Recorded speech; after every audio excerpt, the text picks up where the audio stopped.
Hola, ¿qué tal? Buenas tardes, noches. Yo soy Tulio Moreno Reyes. Le damos la bienvenida a una nueva emisión de este programa Versus de análisis periodístico. Pues estoy ya aquí preparado con mi compañera Mónica Magaña. ¿Qué tal? Hola, Tulio, ¿cómo estás? Pues ya preparando un tema pues que está pues bastante álgido, mucha grilla detrás de un tema que parece inocente, ¿no? Está caliente, Tulio, y también muy interesante, ¿no? Porque tiene varias aristas como muchos de los temas que tocamos, pero aquí se trata de un problema, una polémica que está ocurriendo en torno a la ley de amparo que la presidenta Claudia Sheinbaum envió al Senado para, su revisión y aprobación, por supuesto. Y aunque sí fue aprobada, pues no se está librando de controversia, porque este 2 de octubre, cuando, se da a conocer, pues digamos, los resultados, resulta que la ley de amparo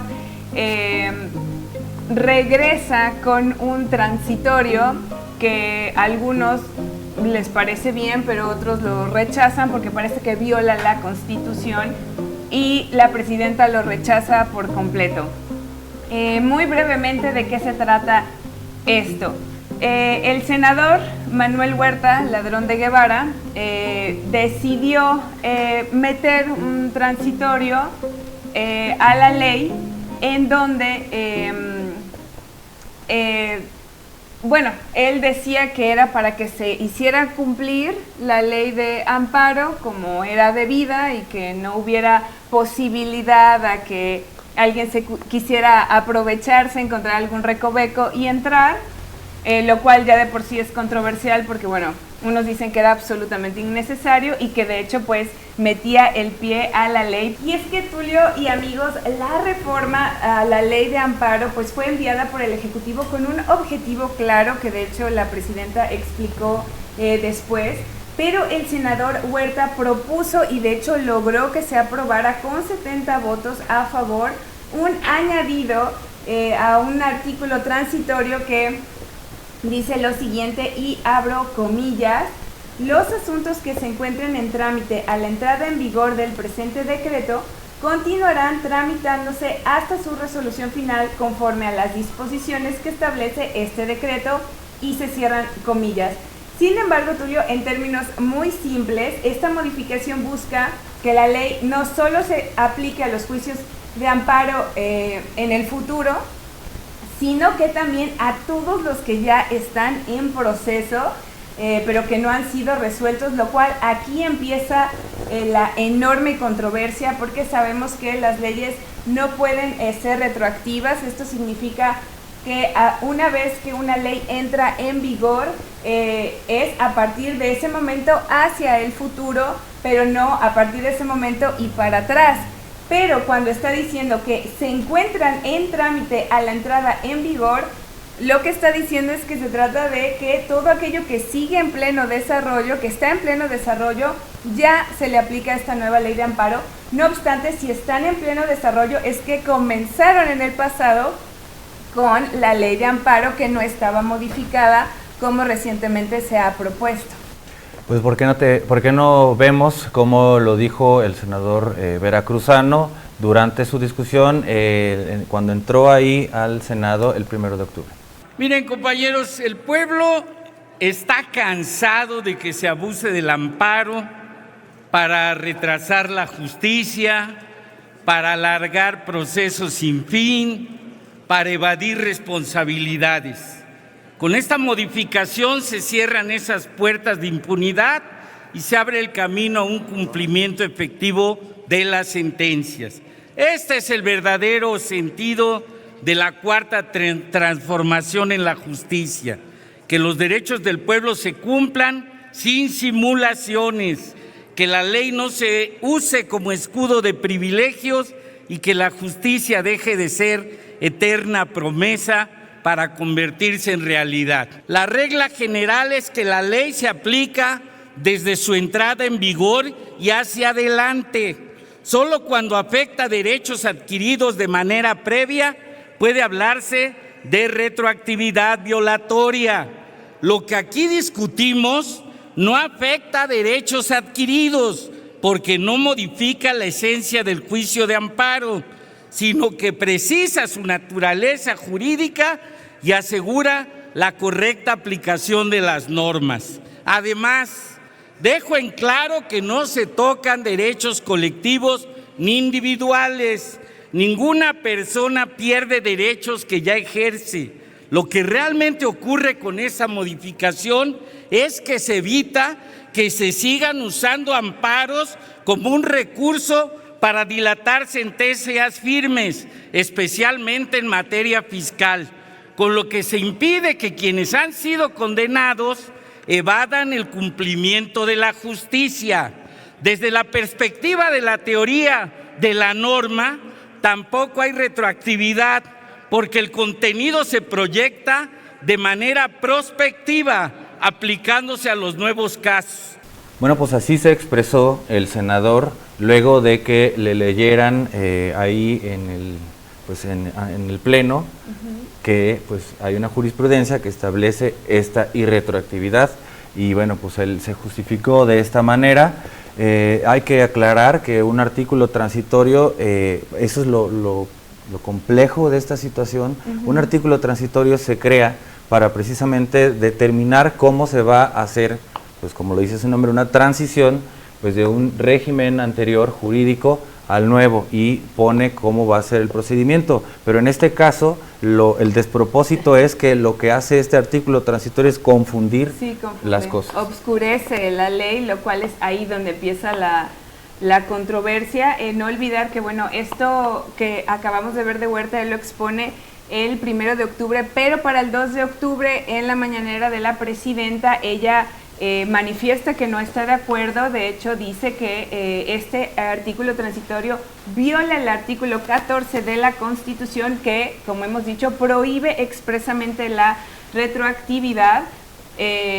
Y bueno, que además ella subraya que no era parte del proyecto original. Esto es muy interesante, Tulio, porque Huerta dice que uno de sus objetivos es que no haya simulaciones, y yo creo que tal vez más de 2 personas podrían pensar, si él puso este transitorio para que no haya simulaciones, está dando a entender que con la propuesta del Ejecutivo todavía se prestaba las simulaciones, lo cual es fuerte, porque ya es un, ¿cómo decirlo? Como sí, un señalamiento quizá directo al Ejecutivo de, a pesar de tus esfuerzos, tu ley todavía se está prestando a recovecos para que se viole y no se hagan valer los derechos. Entonces está interesante sus declaraciones. Sí, claro. Porque bueno, sí está diciendo, yo vine a salvarlos del error, ¿no? Yo tengo la interpretación, lo dice ahí, la interpretación correcta de lo que es la Cuarta Transformación, ¿no? Así es, y bueno, Sheinbaum decía que esto realmente no estaba en el proyecto original y se agrega algo que efectivamente problematiza, pero sí que subrayó, Tulio, que se va a investigar por qué se incorporó y bueno, por ende, por qué se aprobó este transitorio, pero mejor vamos a escuchar lo que dijo en la mañanera. Nosotros enviamos una iniciativa que no tenía este agregado que le hicieron en el Senado. Primero, hay que respetar la Constitución. La Constitución establece claramente que no debe haber retroactividad en las leyes, a menos que uno cambie la Constitución y en ese cambio en la Constitución establezca las condiciones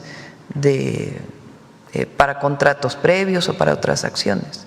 Vamos a ver exactamente por qué incorporaron este transitorio, que lo que dice es que a partir de que se apruebe la ley, pues lo nuevo ya tiene que ir con ese decreto. Desde mi punto de vista, pues no era necesario poner ese transitorio, ¿no? Porque si es a partir de que se emite la ley, lo nuevo pues ya entra con la nueva ley, pues ¿para qué se pone el transitorio? Ese es mi punto de vista, no soy abogada, pero creo que así debe ser. No tengo conocimiento de por qué el Senado o la Comisión del Senado incorporó este transitorio. Me parece, desde mi punto de vista, pues que tiene que garantizarse que los juicios que hoy están en amparo, que no han llegado a la Corte, y que no representan un nuevo juicio de amparo, pues tienen que seguir con las leyes anteriores, porque ya es un procedimiento previo, no hay retroactividad en las leyes. El tema es a los nuevos amparos, aunque sea un caso del pasado. Si es un nuevo amparo, pues entonces se aplica la nueva ley. Ese es mi punto de vista, pero pues ahora que vaya a la Cámara de Diputados, pues tendrán que revisar. Y el día de hoy en el Gabinete de Seguridad le pregunté a la consejera jurídica y me dijo pues que iban a revisar en particular pues este transitorio que se incorpora en el Senado. Bueno, Tulio y amigos, aquí vemos la posición de la presidenta. Claramente se manifiesta en contra de esta situación y sí, a pesar de que lo dice con calma, sí se puede notar como el desconcierto y quizá un sospechosismo de qué hay detrás de algo tan absolutamente innecesario. Yo observaría que pues se muestra disgustada, sí, ¿no? Realmente. Pero trata de mantener la ecuanimidad, lo cual, bueno, está bien.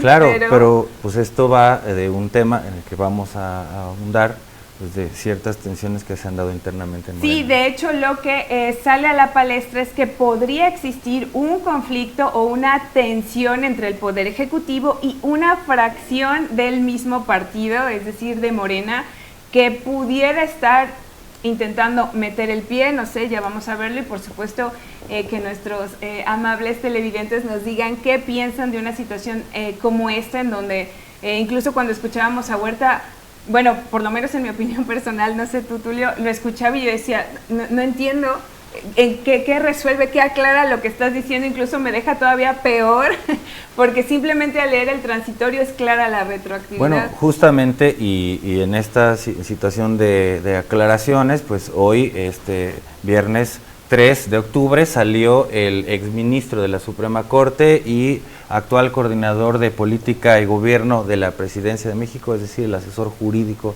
de la presidenta, Arturo Saldívar, pues en la mañanera explicó pues cuál es la naturaleza y parece que concede un poco, pero veamos qué dijo. Vamos a ver. La ley de amparo es una típica ley procesal, establece contra qué procede el amparo, qué requisitos tiene que tener la demanda, en qué plazo se debe presentar la demanda, qué pruebas hay que ofrecer, cómo se tiene que otorgar la suspensión, qué tipo de recursos hay, etcétera. En este tipo de leyes, que son las leyes procesales, la Corte ha establecido jurisprudencia reiterada desde hace mucho tiempo, donde ha dicho lo siguiente. Lo primero, que un proceso está conformado por diferentes actos y etapas que están regulados por este tipo de leyes. Es decir, los procesos no se agotan en un solo acto, van con una serie de actos y actuaciones sucesivas. Segundo, que en las leyes procesales, como es la ley de amparo, se aplican solo, las leyes nuevas se aplican en su entrada en vigor para los actos sucedidos con posterioridad a su entrada en vigor, no a las actuaciones previas, a los actos previos a la entrada en vigor de la ley. El legislador puede decidir, tratándose de un proceso, ¿qué pasa con los juicios en trámite? ¿Se aplica la nueva ley a las etapas sucesivas o se aplica la ley anterior? Pero sí determina, como parece que fue la intención del Senado, que se aplique la nueva ley a las etapas posteriores, no había retroactividad porque son actos nuevos que se realizan en el futuro. No obstante que la intención del legislador parece ser que fue la de cumplir con esta jurisprudencia, lo cierto es que el precepto no tiene la suficiente claridad y ha dado lugar a un debate innecesario y a ciertas críticas, descalificaciones y también preocupaciones legítimas. Y la presidenta ha sido muy enfática, reitero, que no estamos a favor de ningún tipo de retroactividad. Pues como lo vemos, ahí él está dejando claro que bueno, está siendo muy diplomático y diciendo mejor que esclarezcan qué pasó, porque lo que estás haciendo pues no tiene razón de ser y no cabe en la ley.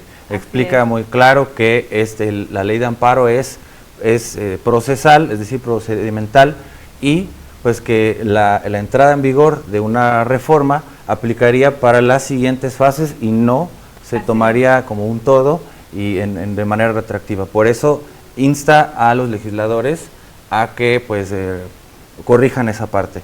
También en ese sentido se pronunció el diputado federal Ricardo Monreal, ¿no?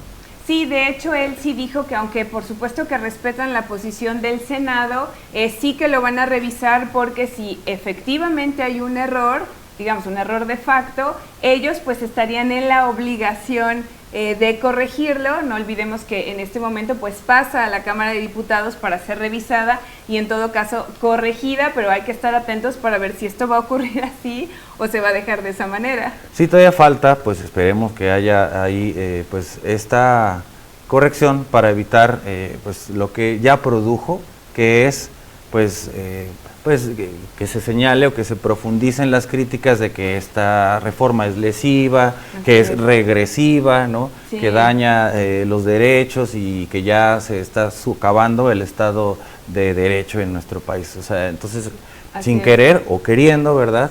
El senador veracruzano está contribuyendo pues a este griterío. A meter, ¿no?, una piedrita en el zapato que sí que parece innecesaria cuando el objetivo es... el que vamos a ver ahora. Acelerar, sí, claro, los procedimientos, pues porque lo que urge es que empiece una nueva dimensión de justicia, por decirlo así, y este tipo de cosas traban, obscurecen y entorpecen el proceso, ¿no? Pero bueno, como Saldívar bien lo explicó, pues esta ley, de hecho, es muy importante, Tulio, porque quizás es una de las leyes más poderosas para los mexicanos. ¿Por qué? Porque es este instrumento que tienen para hacer valer sus derechos frente a posibles abusos del Estado o incluso de la ley misma, en donde ellos, pues por supuesto que pueden ampararse, ¿no? No olvidemos que, bueno, un amparo pues es un juicio, un recurso legal que tiene cualquier persona física o moral, pues precisamente para defenderse de actos de autoridad que puedan estar, digamos, afectando sus derechos fundamentales como ciudadanos, o por supuesto de abusos de autoridad o de que pudiera haber ahí algo injusto que perciban y entonces se pueden amparar. Sería algo equivalente al fuero constitucional del que gozan los legisladores, pues para evitar persecuciones por parte pues del poder. Así es, Tulio, y bueno, recordemos que el juicio de amparo están previstos en los artículos 103 y 104 de la Constitución mexicana. No se trata de una simple apelación, sino que es un juicio autónomo y complejo con propias reglas precisamente detalladas en esta ley de amparo, y como es una ley tan importante pues para hacer valer una ejecución de la justicia, vamos a decir, más justa, bueno, pues estos arreglos son muy importantes. Como podemos ver el documento, ahí se agregan pues los párrafos reformados para que la gente, bueno, que estuviera interesada pueda buscarlo. Brevemente, recordemos que, bueno, un juicio de amparo siempre involucra a un quejoso o a un agraviado, por supuesto que a una autoridad responsable, el acto reclamado, el tercero interesado, y bueno, las etapas clave, ya sabemos, pues es una demanda, una admisión, una suspensión de acto reclamado si es el caso, una audiencia de conciliación, un emplazamiento y por supuesto una sentencia. Por supuesto que como todas las leyes es una ley compleja, ¿no? Y solo los expertos pueden entender muy bien de qué va, pero sí que es importante, Tulio, y creo que vale la pena mencionarlo, es en qué casos sí que la retroactividad es posible y legal. Esto es muy importante porque como sí que hay esta posibilidad, puede generar confusión en las personas y bueno, y de hecho es como más fácil que entender, creo, que el concepto mismo, porque bueno, existen excepciones en donde, sobre todo en el derecho penal, que tiene que ver con estar a favor del reo, Tulio. El caso más claro es que se llama así la retroactividad de la ley penal benigna. Esto significa que si una conducta en el pasado era un delito y por eso fuiste a la cárcel y eres acusado y bueno, tienes que pagar una sentencia, si hay una modificación y ya eso que se consideraba delito hoy ya no es delito, como afecta directamente pues los derechos fundamentales pues de una persona que está presa, por ejemplo, entonces sí que se le aplica al pasado, es decir, ayer era era ilegal, no lo sé, ir a 100 kilómetros por hora en las calles de una ciudad, pero hoy ya no lo es, entonces ahí se hace. Si alguien está en la cárcel por eso, por ir Exacto. a alta velocidad, pues ya se le libera. Se le libera, ¿no? Y así, bueno, N cantidad de ejemplos, entonces sí que es importante, pues, aclarar esto. Pero vamos a recordar cuáles son los cambios clave de la propuesta de reforma a la ley de amparo, Tulio. Son principalmente 7. Vamos a revisarlas muy rápidamente. Una es la restricción del interés legítimo. Esto significa que se exige que la persona que promueve el amparo demuestre que la ley o acto le causa un daño real, actual y específico. Es decir, se tiene que probar que de veras está existiendo un agravio hacia su persona o hacia sus derechos fundamentales, como lo vimos hace rato.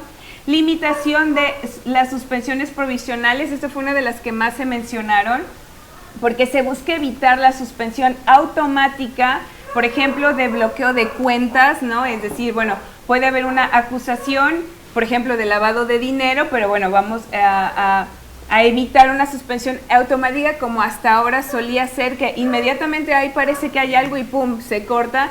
Incluso algunas personas se quejaban de situaciones así porque decían, es que me congelaron, todavía no soy ni culpa, o sea, todavía no se establece la culpabilidad formalmente, pero se congelan las cuentas y, por ejemplo, pues tienen que comer o gastos médicos o lo que sea y ya no se puede, pero también se daba el otro efecto, que es decir, ya me acusaron o ya me echaron el ojo, me amparo y en ese momento vacío mis cuentas, ¿no? Y entonces cuando ya se va a proceder de forma correcta, resulta que las cuentas ya no tienen dinero. Sí, claro, esto es lo que intenta es evitar esos abusos de una ley que pues tiene la idea de proteger los derechos, pero que desde luego pues quienes abusan no son los ciudadanos de a pie, sino los poderosos, los oligarcas. Es otro gran tema, ¿no? Pero por supuesto que así es. Bueno, 3, la agilización procesal y plazos, ¿no? Bueno, tratar de agilizar el proceso, que los plazos no sean así años y años, sino que obviamente agilizarlos pues para que pueda haber una justicia pues mucho más expedita. Juicio de amparo digital, este es interesante porque se pueden meter los papeleos digitalmente y se puede seguir digitalmente el amparo que se intenta promover, lo cual, bueno, es un avance que va en concordancia, bueno, pues con los avances tecnológicos y efectivamente muchas cosas se pueden resolver vía digital. 5, restricción a la ampliación de la demanda. Esto quiere decir que se limita la posibilidad de ampliar la demanda después de presentada, ¿no? Esto sí es interesante. Bueno, una vez que se presentó es lo que es. 6, cumplimiento de sentencias. Obviamente el juez tiene que definir con precisión qué autoridades deben aclarar o acatar, así es, la sentencia, ¿no? La autoridad puede evitar sanciones si acredita una imposibilidad jurídica o material para cumplirla, eso también es cierto, pero bueno, estamos viendo que estos arreglos sí que parecían importantes.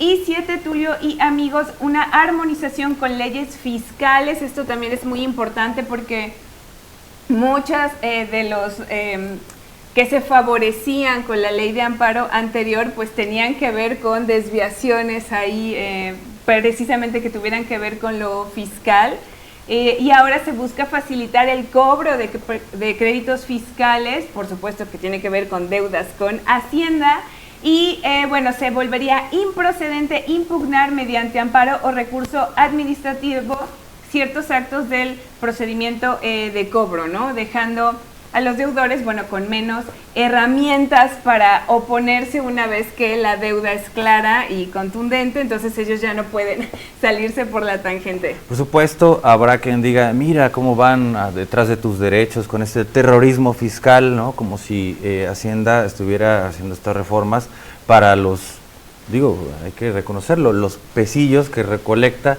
pues de la mayoría de nosotros. Esto está dirigido a los grandes contribuyentes y evasores fiscales que se echan mano pues de este entramado jurídico, y antes lo hacían de las relaciones en el Poder Judicial, y pues así se la libraban. Hay un ejemplo muy claro, Ricardo Salinas Pliego, que por eso está pretendiendo arrojarse, ¿no?, a los pies de los estadounidenses, que por cierto también le están dando por ahí sus arrimones, realmente pues con un caso también de una denuncia, pero bueno, este señor es un ejemplo de lo que, de a qué va dirigido, a esa recaudación, no pues realmente hacia los pequeños. Sí, es interesante lo que dices, porque imagínate que esto que decíamos de, bueno, a ver, pero si te bajan todo el dinero de tus cuentas y ya no tienes ni para comer, ni para atenderte médicamente, pero eso aplicaría para personas como nosotros, que qué pasaría si nos vacían las cuentas, pero a personas como grandísimos empresarios, realmente ¿en qué les puede afectar? Sí, ¿de qué va? Que le congelen a alguien 200 pesos, ¿no? A que le estén congelando varias cuentas en varios bancos, ¿no? Donde pues tienen ahí operaciones financieras de las que están pues ocultando este dinero y están evitando pues poner su parte hacia las contribuciones al sistema tributario de nuestro país, que es el que sostiene pues los servicios públicos, la infraestructura, los programas y demás. Así es, Tulio, pero bueno, ha habido casos parecidos, ¿no?, ya en nuestro país, en donde parece que aunque se aprueba la ley, de todas formas se mete ahí como una piedrita. Bueno, recientemente, y muy relacionado con esto, porque también sucede desde el Senado, en este conflicto que pues parece estarse dando de algunas tribus que empiezan a querer emerger como parte de una indisciplina partidista, pues desde el propio Morena, en meses pasados, en el Senado le hicieron modificaciones a otra iniciativa enviada por la presidenta Claudia Sheinbaum, donde pues lo que estaba dirigida, ya aquí lo hemos comentado, para evitar la reelección sucesiva y el nepotismo, es decir, que por ejemplo si alguien está gobernando un municipio, pues el siguiente candidatura, la siguiente persona que vaya, pues sea la esposa, el hijo, el tío, etcétera, ¿no? Eso es lo que hicieron, pues entre el Partido Verde, Adán Augusto y pues los senadores de Morena que se están ahí pues coaligando, pues cambiaron el sentido o el propósito también de esta reforma, y lo que hicieron fue, sí, ahí va, pero pues la aplazamos hasta que termine tu sexenio. Eso es bueno, hay varias palabras, pero es digamos una grosería o un revés, ¿no? Al propósito. Con una todo, burla, de hecho, porque el objetivo era que a partir de ahora esto pues, se controlara, porque vaya que hay muchos casos de nepotismo, lo hemos visto hasta en nuestro estado, ¿no?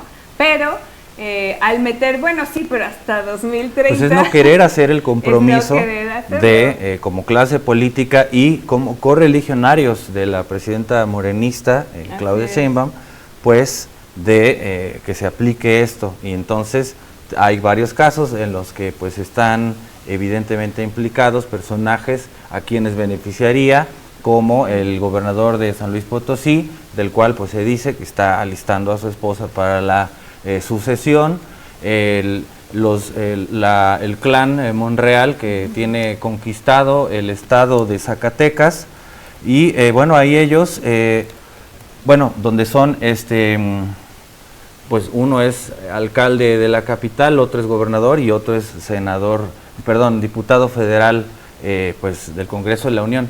Y ahí, de hecho, ya hubo una tensión en días pasados con Saúl Monreal, que pues se quiso poner al brinco, ¿no? Es decir, pues como que jugó a lo que había hecho ya su hermano, ¿no? Pues si no me quieren aquí, yo veo por otro lado, porque yo soy el que tiene el capital político, ¿no? Eso es lo que pasó. Al final, pues como que se desdijo, pero había aludido en algunos momentos a que o iría por la Libre o con algún otro partido, o lo más probable Movimiento Ciudadano, y justamente pues esto es algo que se está dando, son pues golpeteos, ¿no? Intrapartidistas, sobre todo, bueno, ahora tenemos también... pues aparte de esto, el conflicto con el senador tabasqueño, Adán Augusto López, pues quien por su gestión como gobernador, pues también se le está investigando, ya que pues ahí tenían a un personaje tipo García Luna, Bermúdez Requena, que pues estaba bien embarrado en las redes del crimen organizado, precisamente su exsecretario de Seguridad. Así, a ese nivel, a ¿no? ese nivel. Y lo mismo que Felipe Calderón dice, no sé nada, ¿no? Pero bueno, este personaje pues también ha estado muy, ¿cómo decirlo?, muy insolente, ¿no? Él coordina, ¿no? Él se precia, ¿no? de eso mismo. Él fue el que abrazó a los Yunes y pues con ellos cercano está justamente el senador veracruzano Manuel Huerta, pues quien está introduciendo esta cucharota, ¿no? Sí. En la iniciativa de reforma que pues se discutió y ya se aprobó pues parcialmente en el Senado y ahora está en manos de la Cámara de Diputados. Sí, pues es muy fuerte las acusaciones detrás de Adán Augusto, porque además no olvidemos que fue una de las figuras claves durante el periodo de Andrés Manuel López Obrador, incluso él mismo le llamó hermano, ¿no? O hermanito, o sea que realmente había un vínculo muy fuerte, pero de repente se empiezan a destapar pues cosas bastante serias, porque incluso se le ha relacionado con el grupo criminal La Barredora, que, bueno, estuve investigando sobre este grupo, parece que ha evolucionado desde los Zetas y todo esto, es algo bastante fuerte. También lo de barredora es un término que se utiliza porque se les adjudica acciones de crueldad tremendas, ¿no? Y que, digamos, terminan barriendo con todo, ¿no? Pero con una, digamos, una concepción bastante cruel en sus accionares. Es un cártel pues del noroeste, ¿no? Que se estima que surgió más o menos desde 2018 y bueno, pues que lo relacionen precisamente con este grupo criminal es bastante fuerte. Bueno, las cosas son muy claras. La incidencia delictiva en el estado de Tabasco se fue al cielo en su administración, de la cual, como recordarán, pues salió para convertirse en secretario de Gobernación en un momento de crisis del presidente López Obrador, que se intervino por ahí médicamente, y pues él estuvo ahí, pero en realidad nunca se especuló, ¿no?, que él sería el sucesor y todo, pero en realidad nunca había habido una señal clara de eso. Sí. Y esto pues obviamente también es una tensión que se viene gestando pues desde las campañas presidenciales, donde pues la indecisión, la indefinición, pues el no querer dar un manotazo y decir por parte del presidente, decir va Sheinbaum, ¿no? Pues produjo que se movieran y quizás como que esta fragmentación y esta actitud generó, de grupos, ¿no? Digamos que hacer un llamado que algunos podrían decir que fue una pantomima, otros podrían decir que fue real, pero digamos este llamado a la democracia interna para que se eligiera entre los aparentes candidatos más fuertes, que se eligiera quién iba a ser el que se iba a lanzar a la presidencia, porque además todos sabían que el candidato que fuera iba a ganar, porque seguíamos con la ola del tsunami de López Obrador, eso también hay que decirlo, es esa fuerza, esa inercia, lo que iba a hacer ganar a quien pusieran. Pero se ponen a competir entre ellos, ¿no? Que se supone que eran aliados o son aliados, pero compiten y luego no están de acuerdo con lo que pasa y empiezan a acusar de que hay preferencias y obviamente señalan que las preferencias y que incluso el aparataje del Estado estaba solamente sobre Claudia Sheinbaum porque, bueno, era quien estaba a la luz, eso sí, era la preferida de Andrés Manuel y bueno, todo se mueve en esa dirección, pero se supone que era una participación democrática, o sea, íbamos a ver quién ganaba, pero se empieza a acusar de que esto no era así. No sé si te acuerdas cuando Ebrard dijo, yo no me voy a someter a esa señora, que Ebrard pues era el más fuerte después de Claudia Sheinbaum, por lo menos a nivel de preferencias, de popularidad, de voto y todo esto, y el gran papel que desempeñó, ¿no? Sí. Como canciller y todo. Entonces sí, pues eran los más fuertes, pero ahí ya hay una confrontación, pero también los demás. Yo recuerdo que Noroña decía, quien tenga ojos para ver, que vea, ¿no? A quién están llevando sobre los hombros, ¿no? Y decía mucho esas frases. Sí, esto pues se fue dando, no fue en buena lid esta competencia, fue un desastre realmente, pues sí mermó ahí pues la cohesión interna se formó esta idea de grupos. Ricardo Monreal había jugado justamente con que se iba, estaba ahí, le estaban aplaudiendo también, Ebrard, los medios corporativos pues de la derecha, de las oligarquías, pues estaban como que empezando a intentar seducirlos, y al final pues se plegaron, porque pues saben que realmente fuera de la cancha no hay juego, y pues no tenían la capacidad de operar. Sin embargo, pues indudablemente cada uno está operando, jalando agua para su molino, justamente lo que ocurre a nivel estatal con el senador veracruzano Manuel Huerta Ladrón de Guevara, del que pues ya le pusimos en el caso de lo de estas resoluciones del Tribunal Electoral de Veracruz sobre la elección municipal de Poza Rica, como pues este personaje, Emilio Olvera, que es candidato de Movimiento Ciudadano, pues era su empleado en la Delegación de Bienestar en el sexenio pasado, empleado de Manuel Huerta. Así es, de hecho se le acusa de que él realmente está operando a favor de candidatos que favorecen a los yunes o de plano del círculo, y que también está operando a favor de los intereses de Adán Augusto, que precisamente está envuelto en todos estos, pues por lo pronto, rumores. Hay que esperar qué dice la justicia y la investigación, pero son acusaciones muy fuertes. Y también, Tulio y amigos, sabemos que se le ha vinculado con ser alguien que está golpeando constantemente a la gobernadora de Veracruz, Rocío Nale. Claro, no existe una idea de compañerismo, queda el revanchismo de haber sido desplazado en el proceso interno que también se dio en Veracruz por motivos de género, porque bueno, ahí en la interna de Morena había aventajado por punto y medio o algo así, ¿no? Sí, así y no obstante se hizo este ajuste, y pues él va al Senado, pero bueno, pues desde entonces estaba estas operaciones, tuvo que aceptar, ¿no? A regañadientes. Sí, a regañadientes, ¿no? Incluso pues ahí hubo ajustes donde pues terminó teniendo que echarle ganas, porque si no, no entraba como el segundo, el senador pues segundo en la fórmula.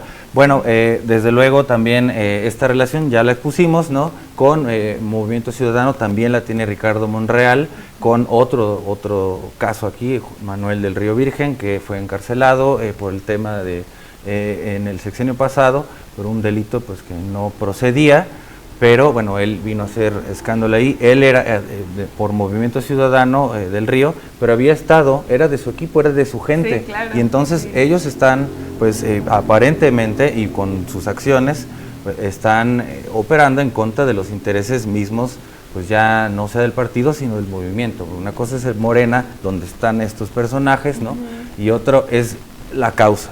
Y ahí es donde pues entra este tema del artículo transitorio, donde podemos ver que si de verdad todos son tontos y Manuel Huerta es un genio, pues él no. Él sí ve lo que los demás. Bueno, pues, puede ver más allá de lo evidente, ¿no? Sí, como claro, la ¿no? espada del del augurio. No, o pues está hecho para poner el pie y que esto se vaya a controversia constitucional o dilatar la discusión, finalmente entorpecer la aprobación de esta reforma. De hecho, Tulio, se le suele acusar de que él suele minimizar los señalamientos que se le hacen y suele responder con desdén. Me llama la atención porque cuando vemos su respuesta respecto al transitorio que propuso es como, a ver, mijitos, o sea, creo que sí se puede percibir algo que va más allá de un carácter personal de alguien, digamos, el estilo para hablar, como que sí parece muy sobrado, como que no tiene miedo, no le preocupan las acusaciones, y él siempre habla precisamente de que él sí que está defendiendo los valores ontológicos de Morena, ¿no? Y que él además es de los fundadores, entonces parece que tiene una potestad mayor que el resto, pero no olvidemos que de hecho también lo atraviesa una denuncia por agresión sexual. De hecho, aquí podemos ver el documento, cómo no se ha resuelto y es algo que está en proceso, pues poco se puede decir. De hecho, sí que algunas personas llaman la atención de por qué es que no ha tenido una resolución, porque son acusaciones bastante serias y algunos se preguntan si está siendo protegido para que esto no se desarrolle como debería y tenga una resolución inmediata, Tulio. Claro, este es un punto delicado, no se ha aterrizado el caso, pero bueno, ahí está, ya tiene un rato con sí. este señalamiento. No ha procedido, no hay respuesta, pero esto sí está. Al mismo tiempo, pues de su actuación política que va en sentido contrario, pues al propio partido.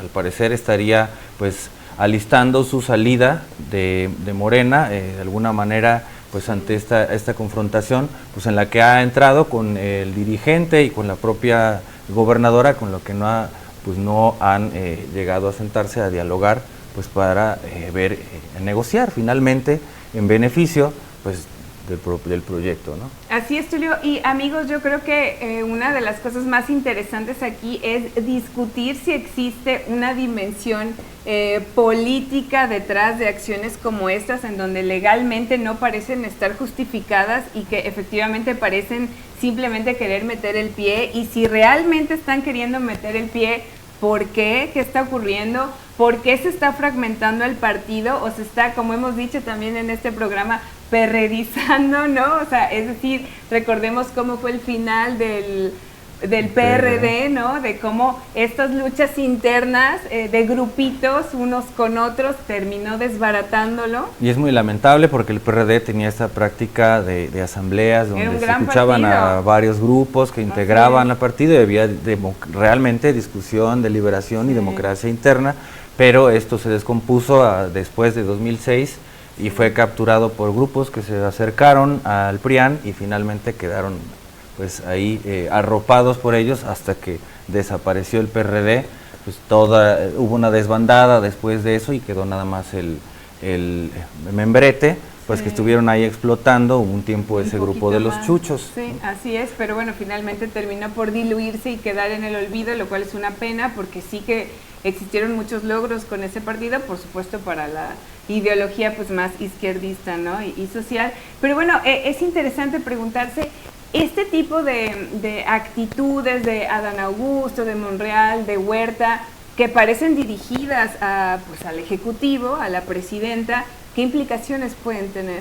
Bueno, evidentemente son golpeteos bajo la mesa. En algún momento Adán Augusto dijo, ya sé de parte de quién viene, ¿no? Lo del caso y todo esto. Como insinuando, ¿no? Él mismo asociándose, lo mismo que Manuel Huerta, asociándose a la Cuarta Transformación, como si a través de golpearlo a él, ¿no? Golpearlo, o exhibirle este caso, que lo podría estar involucrando con ese individuo del que les comentábamos, el de la barredora, que fue su funcionario, pues con eso, a través de él se está golpeando la Cuarta Transformación como Así si yo es. fuera el Estado. Sí, ¿no? Vemos un tipo de actitud bastante interesante de estos tres personajes, ¿no? Yo soy impoluto y además sí que represento los valores ontológicos de Morena, lo cual está fuerte, ¿no? Porque habla de una idea de sí mismos en donde parece que falta autocrítica.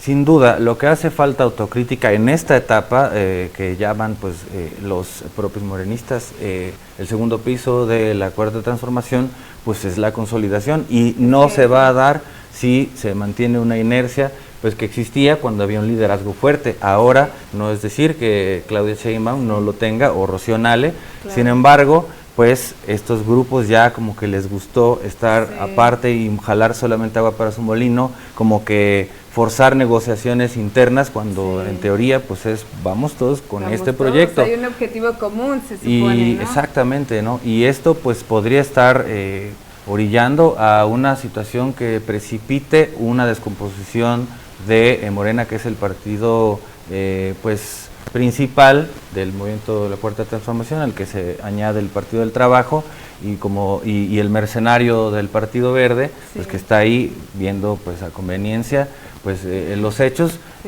parecer que también ya está jugando a que se van por otro lado, lo hemos dicho muchas veces aquí, ¿no? Están reviviendo en este año y en estas elecciones pues el discurso fidelista. Pues en ese mismo sentido están haciendo sus apuestas, midiéndole el agua a los tamales, ¿no? A ver qué tanto podrían hacer con esto, y por eso es necesario un golpe de timón y una discusión seria, mucha autocrítica. Mucha autocrítica, no solo para personajes individuales como los que hemos mencionado, sino también el partido en general, porque si esto se sale de control, los más afectados no solamente es el partido y la ideología que se defiende, sino todos los beneficios que sí que se han logrado hasta la fecha. De hecho, una de las cosas más importantes, creo, de lo que mencionaste, Tulio, es que efectivamente no hay que olvidar que el gobierno, ¿no?, de Claudia Sheinbaum es para consolidar todo aquello que se hizo y lo que quedó pendiente con Andrés Manuel López Obrador, pero si empiezan estas fragmentaciones y estas metidas de pata, no metidas de pata, sino metidas de pie, ¿no? Te mete el pie para que te caigas, te tropieces, se retrase, se obscurezca.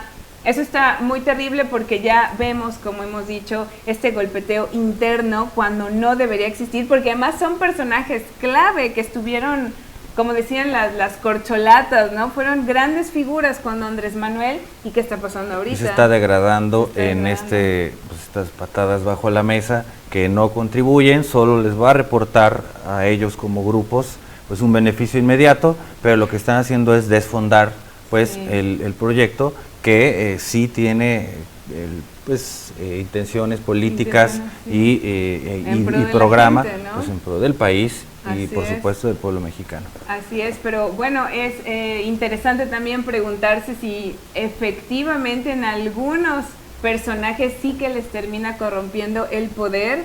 Hemos visto que hay personajes a los que no, y eso es grandioso, pero parece que otros, aunque pintaban bien, pues sí terminan cediendo ante las delicias del poder y del dinero y del control y la manipulación y todo esto. Pues lamentablemente, si no se corrige esto, estaremos viendo alguna dilución pues de los propósitos de este movimiento. Pues les invitamos a que comenten sobre esto. Es un tema que hay que discutir como nación, aunque no se milite en el partido Guinda ni en sus aliados. Claro. Esto es pues lo que está definiendo el rumbo del país. Es una discusión pues de una ley importante y que pues se está usando estos procedimientos legislativos pues para echarse ahí carrilla, ¿no? Así diríamos. Es. De hecho, si entre nuestros televidentes hay algún jurista, abogado, abogada que nos pueda dar su opinión respecto a esta pues discusión, ¿no?, esta controversia respecto a este transitorio, estaría muy bien poderlos leer y atender. Por supuesto que son temas complejos, pero bueno, cuando uno se sumerge sí que salen a la vista pues las contradicciones. Bueno, pues es todo por hoy y por esta semana. Nosotros nos despedimos y les deseamos un buen fin de semana, y así como agradecer a quienes participan en la elaboración de este proyecto de Versus. Así es, amigos, y no olviden por favor darle like, es muy importante para nosotros para poder crecer, darle clic en la campanita para que les dé aviso de todas las notificaciones, porque como vamos en vivo, si no están atentos pues se lo pierden. Entonces bueno, por favor, y recomendarle este programa a las personas que crean que les puede interesar y que bueno, pues podamos seguir trabajando para ustedes, que ese es el objetivo. Entonces nos vemos la próxima semana y gracias por estar ahí.